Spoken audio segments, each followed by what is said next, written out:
My body, my rules. You have no right to make demands of me. Those were the words that changed everything.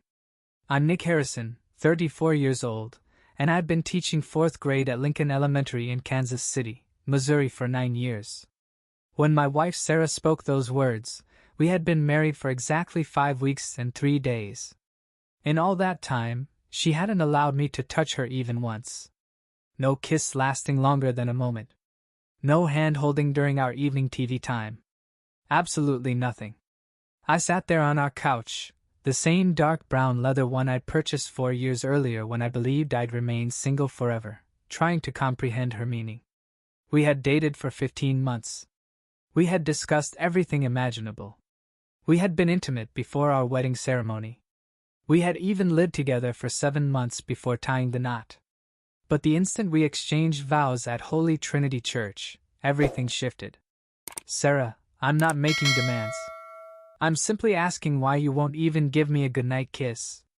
She returned her attention to her phone, scrolling through content I couldn't observe. I already told you, my body, my decision. That statement had become her standard response lately whenever I inquired about sharing our bed instead of her sleeping in the spare room. When I attempted to hold her hand during dinner with my parents the previous Sunday. When I proposed taking a weekend getaway to celebrate our first month as husband and wife. I completely respect that, I responded. But we're married now. I thought you were mistaken. She didn't even glance upward. I walked to the kitchen and prepared a sandwich. Ham and cheddar on whole grain bread. The same lunch I'd been eating at school since October. Standing there chewing, I realized something had been troubling me for weeks. Back in April, during one of our premarital counseling meetings with Pastor Thompson, Sarah had made a remark that stayed with me. She had mentioned something about marriage being centered on security and partnership, not merely physical aspects. At that moment, I believed she meant we shared a profound connection beyond simple attraction. Now staring at the empty mustard container I'd neglected to replace, I wondered if I had overlooked something crucial. The woman in our living room seemed like a complete stranger. The Sarah I had dated would snuggle beside me during films. She would laugh at my awful jokes about multiplication and geometry. She would rise early on Saturdays just to brew coffee and sit with me while I reviewed student work. This Sarah treated me like a roommate she could barely stand.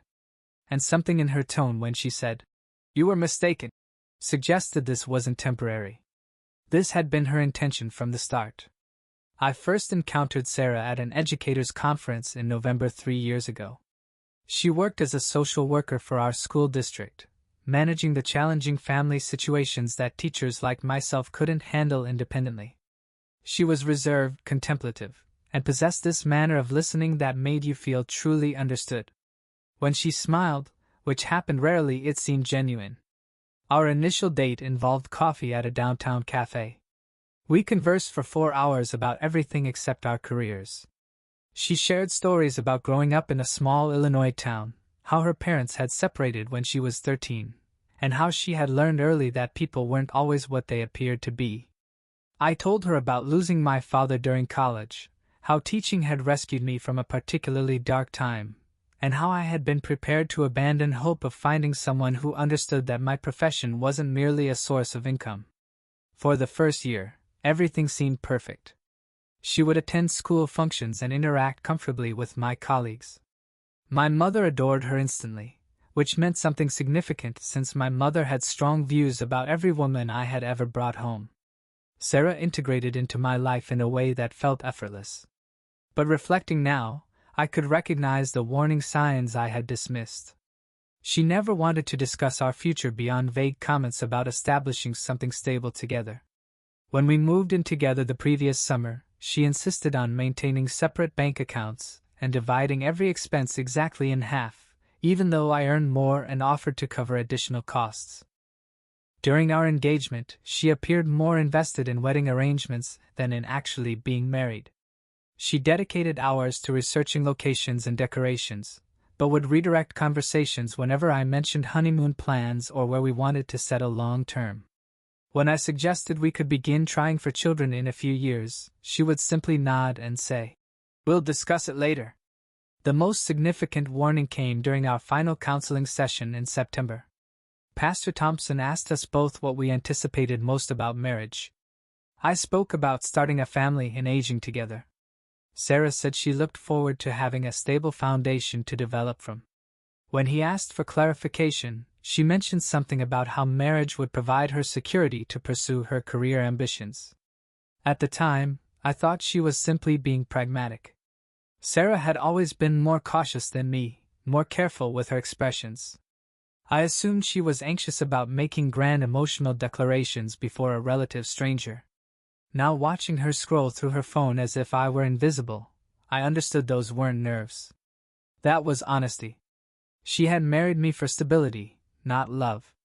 And the physical intimacy she had shown during our relationship was merely the act she needed to secure the arrangement. The breaking point arrived on a Wednesday evening in December. I had prepared dinner. We had eaten without speaking, and she had immediately retreated to the guest room to read. I sat in the living room staring at the wall where we had displayed our wedding photographs just 7 weeks earlier and attempted to determine my next move. That's when I recalled something. During one of our counseling sessions, Pastor Thompson had recorded our discussions for his records.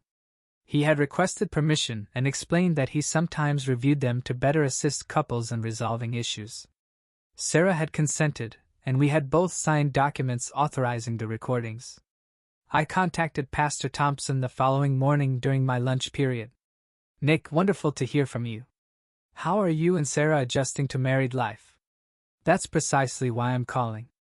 I need to inquire about something regarding those recordings from our sessions." There was silence. "Is something wrong?" "I believe Sarah may have been dishonest about her motivations during our counseling. I need to know if those recordings still exist." Pastor Thompson remained quiet for an extended moment. "Son, that's a serious allegation. What leads you to believe?" "She informed me last evening that she never planned to have a physical relationship with me after our wedding. She stated she married me for security, not because she loved me." "Oh, Nick." His voice softened. "Yes, I still possess the recordings. They're maintained for 6 months after a couple completes counseling. If you're contemplating legal proceedings, you should understand that you both agreed to the recordings so they could potentially serve as evidence." That evening, I remained in my car in our driveway for 25 minutes before entering the house. Sarah was in the kitchen warming leftover stew. "Sarah, we need to have a conversation." She didn't look up from the stove. "About what?" "About what you mentioned during our premarital counseling regarding marriage being about security, not physical intimacy." She turned around then, and for the first time in weeks, I had her complete attention. "What about it?" "Pastor Thompson recorded those sessions. You said things there that contradict everything you're telling me now." Her face turned ashen. "You wouldn't dare." "Wouldn't what?" "You wouldn't actually use those against me. Those are private." I looked at this woman I believed I knew, this person I had promised to love and cherish, and realized I didn't recognize her at all. "Sarah, did you ever plan to have a genuine marriage with me?" She set down her spoon and folded her arms. "I gave you what I promised, a wife, a partnership. If you expected more than that, that's your issue." I nodded slowly. "Understood. Understood." "What?" "Understood. I see now." I walked to our bedroom, retrieved my laptop, and began researching annulment procedures in Missouri. If Sarah wanted a business arrangement, she was about to discover that business arrangements could be terminated when one party commits fraud. I filed the annulment petition on a Friday morning in January. The grounds were fraud and misrepresentation. Missouri law permits annulment when one spouse conceals important facts that would have prevented the marriage from occurring. I personally delivered the papers to Sarah that evening when she returned from work. She read through them twice, then looked up at me with something I had never witnessed before. Fury. "You're actually doing this over sex." "This isn't about sex, Sarah. This is about honesty. You deceived me about what kind of marriage you wanted." She threw the papers onto the kitchen counter. "I never deceived anyone about anything. I told you I valued stability and partnership. You told Pastor Thompson that physical intimacy wasn't important to you in marriage. You said you were marrying me because I was safe and stable, not because you loved me. You said those exact words during our session in August. Her face went pale. Those sessions were supposed to be confidential. They were confidential until you decided to violate our marriage vows 6 weeks after we made them. Sarah spent the weekend on the phone with someone. I could hear her voice through the guest room door, but couldn't distinguish the words. On Monday morning, she was waiting for me in the kitchen with coffee and toast. The first time she had made breakfast since our honeymoon. Nick, I think we started off poorly. Marriage is an adjustment period. Perhaps we can work through this. I looked at the woman who had refused to touch me for over a month, who was now suddenly interested in reconciliation the moment legal documents became involved. What changed your perspective? I realized I may have been too rigid. Physical intimacy is important in marriage. We can work on it. Work on it. How? She moved closer, placing her hand on my arm. However you prefer. I was just frightened. You know, marriage is a major step. For a moment, I almost believed her. This was the Sarah I had dated, the one who had convinced me she cared about more than just security. But then I remembered her words from Wednesday evening. If you expected more than that, that's your issue. Sarah, why are you changing your position now? I'm not changing anything. I'm trying to save our marriage. No, I said, gently removing her hand from my arm. You're trying to avoid the legal consequences of fraud. Her expression hardened again. Fine. You want to do this the difficult way? My attorney says you'll never prove fraud. It's your word against mine, and I'll testify that you're lying about those recordings. Your attorney? I hired counsel over the weekend. He says this whole situation is just you being spiteful because you can't handle rejection. He says the court will view this as a man trying to punish his wife for exercising her bodily autonomy. I nodded slowly. Understood. Understood. What? Understood. I see the strategy. You're going to portray me as controlling and abusive. Sarah smiled for the first time in months, but it wasn't the smile I had fallen in love with. The truth is the truth, Nick. You filed for annulment because I wouldn't sleep with you. How do you think that's going to appear? That evening, I contacted my own attorney, Linda Peterson, who had handled my father's estate 6 years earlier. I explained the situation and asked her to review the annulment petition. Nick, you need to understand something. Annulment cases are difficult to prove, especially when the other party contests them. Are you absolutely certain you have evidence to support your claims? I have recordings of her admitting she married me for financial security, not love. She explicitly stated that physical intimacy wasn't part of her expectations for marriage. And you have legal access to these recordings? Yes, we both consented to them being made. And Pastor Thompson confirmed they can be used as evidence. Linda was quiet for a moment. In that case, you might have a stronger case than your wife's attorney realizes. The next morning, I drove to Pastor Thompson's office to obtain copies of our counseling session recordings. He met me with a concerned expression and a manila envelope. Nick, I want you to know that I've prayed about this decision. I believe these recordings will help the truth emerge, but I'm sorry it's come to this. What do you mean? He handed me the envelope. I reviewed the sessions after you called. There are things Sarah said that I didn't fully understand at the time, but they make more sense now. That evening, I sat in my empty classroom and listened to 7 hours of recorded counseling sessions. What I heard changed everything I thought I knew about my wife. In the 4th session recorded in July, Pastor Thompson asked Sarah about her previous relationships. She explained that she had dated several men over the years, but they had all wanted too much emotional involvement. She said she preferred relationships where she could maintain her independence and focus on her career goals. When Pastor Thompson asked what she was looking for in a husband, Sarah's response was chilling. Someone stable who won't make emotional demands on me. Someone who will provide security without expecting me to be something I'm not.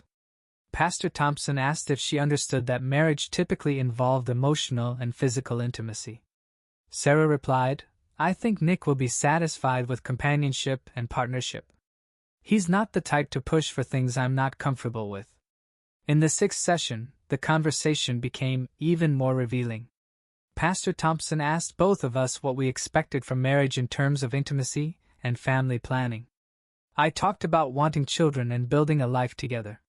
Sarah said she viewed marriage as a practical arrangement between two adults who respect each other's boundaries. When Pastor Thompson pressed her about what those boundaries were, Sarah said, "I need someone who understands that I'm not a physically affectionate person.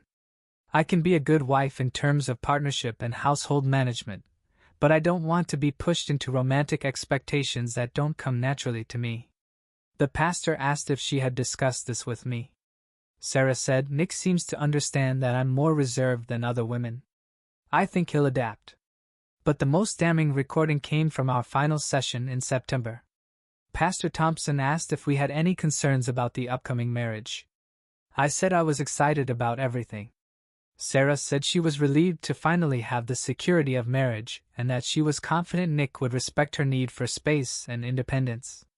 When the pastor asked what she meant by space, Sarah explained that she intended to maintain separate sleeping arrangements after marriage and that she hoped I would understand that physical intimacy isn't a priority for her.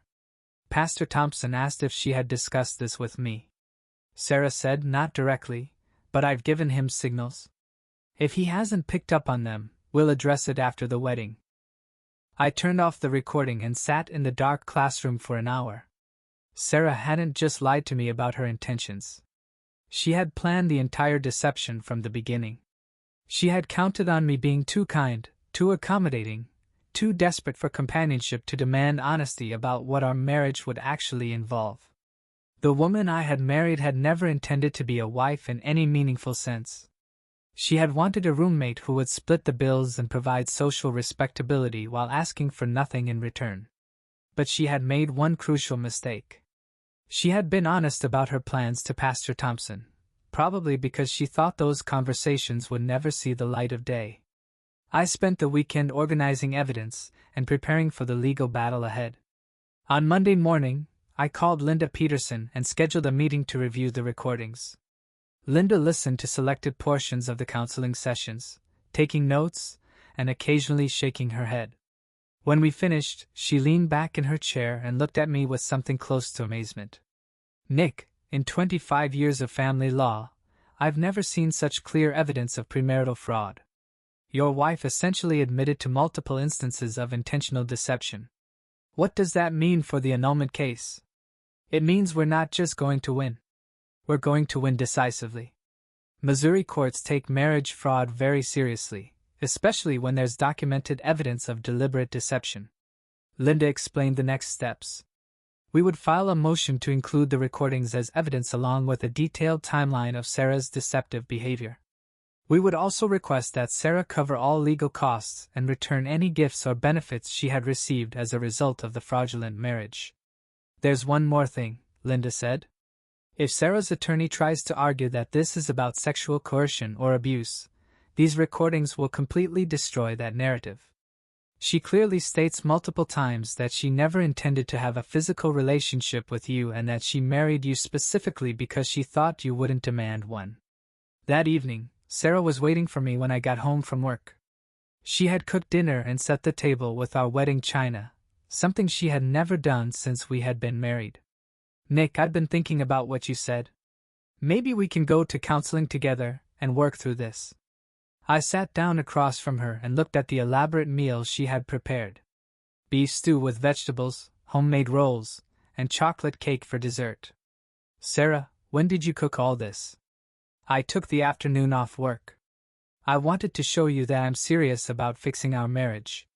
By cooking dinner, by making an effort, by showing you that I care about this relationship." I took a bite of the beef stew.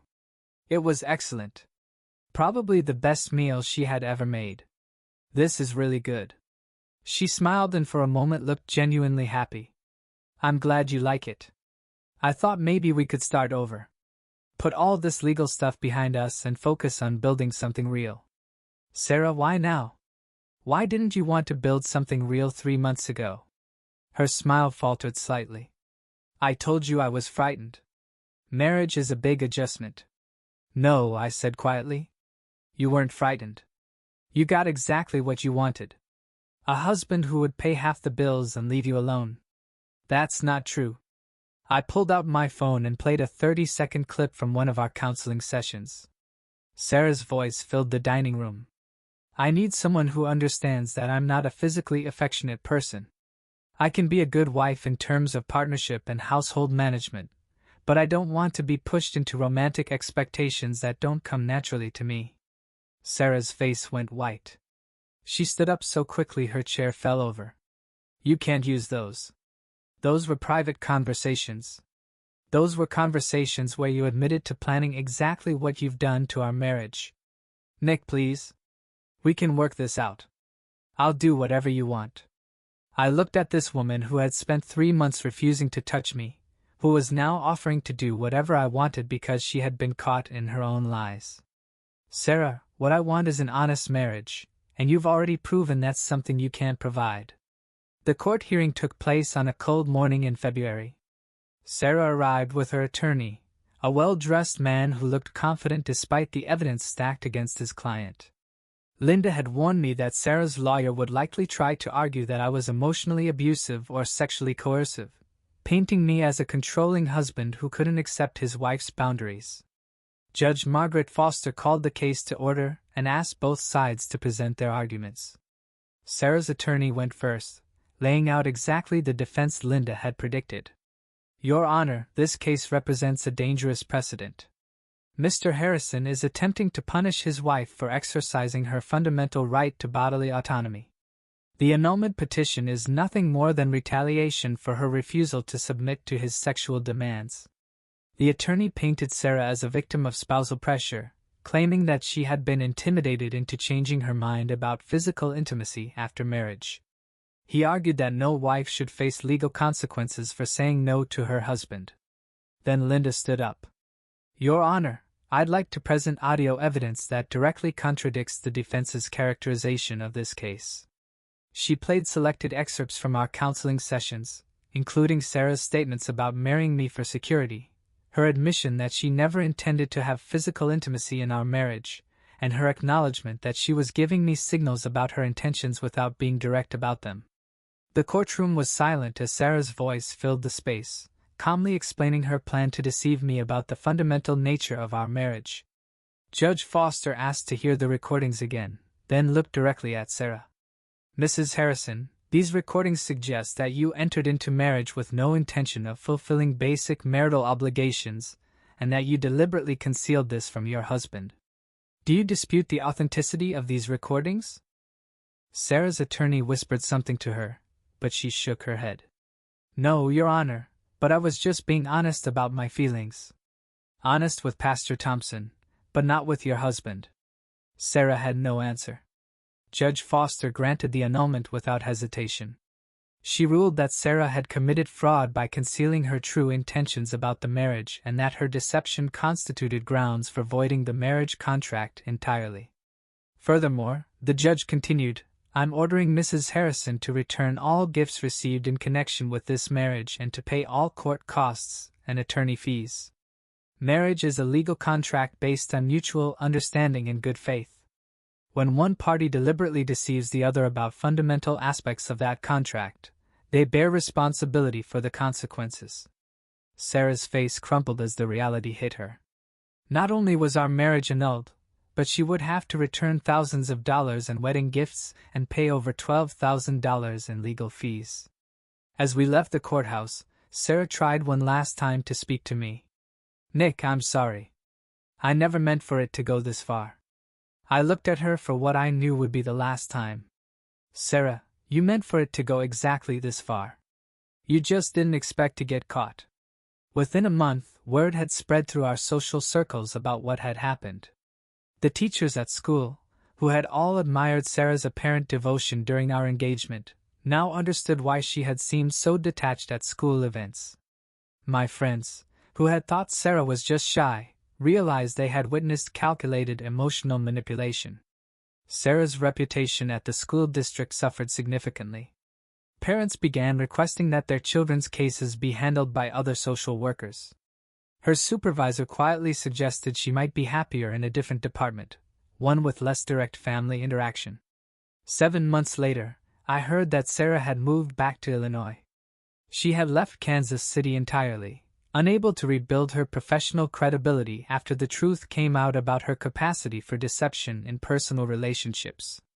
For me, the experience taught me something valuable about the difference between being understanding and being naive. I had confused Sarah's emotional unavailability with depth, her calculation with thoughtfulness. When I eventually started dating again, I knew to look for someone who could be honest about what they wanted from a relationship. Sarah had wanted security without commitment, partnership without intimacy, marriage without love. What she got instead was a public demonstration that fraud has consequences even in matters of the heart. Sometimes the most important lesson isn't about love, it's about truth.